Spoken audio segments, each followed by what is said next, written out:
আসসালামু আলাইকুম। সবাই কেমন আছেন? আশা করি ভালোই আছেন। চলে আসলাম একটি নতুন ভিডিও নিয়ে। প্রকাণ্ড একটা তেঁতুল গাছ, প্রাচীনকালের তেঁতুল গাছ, অনেক বয়স হয়েছে গাছটির। সেই গাছটি থেকে তেঁতুল পাড়া হয়েছে। তেঁতুল পেড়ে সেগুলোকে আনলক করা হয়েছে, মানে শিলা হয়েছে। শিলার পর এগুলারে একটি পাত্রে বালতিতে রাখা হয়েছে।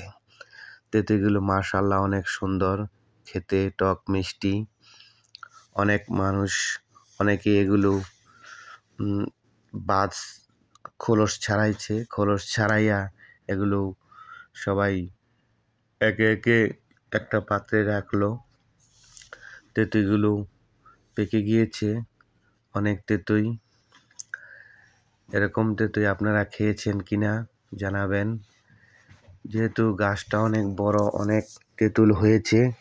কিছু তেঁতুল তো এখনো যেগুলো পেরেছে তার চেয়ে বেশি মনে হয় আরো গাছে রয়ে গেছে, কারণ গাছটা এরকম, এটাতে ভালো করে তেঁতুল পারা যায়নি। তারপরও যেগুলো পারা হয়েছে সেগুলোকে বেছে ছিলে সবাইকে দেওয়া হবে।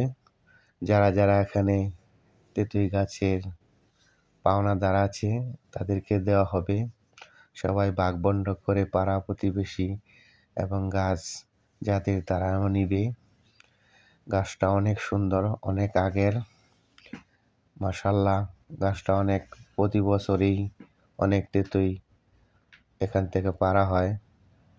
তেঁতুল অত্যন্ত একটি মূল্যবান, ভিটামিন সি, মিনারেল, কার্বোহাইড্রেট, অনেক কিছুই আছে তেঁতুল ভিতরে। তেঁতুল অনেক রোগের উপকার করে। তেঁতুল টক জাতীয় ফল। অনেক সময় অনেকের হাই প্রেশার হয়, সেই তেঁতুল খেলেও হাই প্রেশারটা একটু হলেও কমে। এটা অনেক উপকারী জিনিস।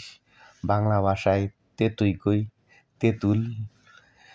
তেঁতুল দেখেন সবাই তেঁতুল ওজন করে মাপ দিচ্ছে। যারা যারা এখান থেকে পাবে তাদেরকে সবাইকে ওজন করে মাপ করে দেওয়া হচ্ছে, যাতে কেউ কম না পায়। সবাই সুবন্টন, সবাই সমান ভাগে ভাগ পায় যারা ভাগিদার আছে। অনেক পরিশ্রম, গাছ থেকে পাড়া হয়েছে, তারপর শিলা হয়েছে, তারপরে এটাকে আবার বন্ধক করা হচ্ছে। এটা একটা বিশাল ব্যাপার স্যাপার, বিশাল আয়োজন, অনেক ধৈর্যের ব্যাপার। কারণ এত কর্মযজ্ঞ করে অনেকে কাজ করতে করতে হাঁপিয়ে গেছে, কোমর মাজা ধরে গিয়েছে। এত তেঁতুল কিভাবে বাঁচবে? যাই হোক, কমেন্টে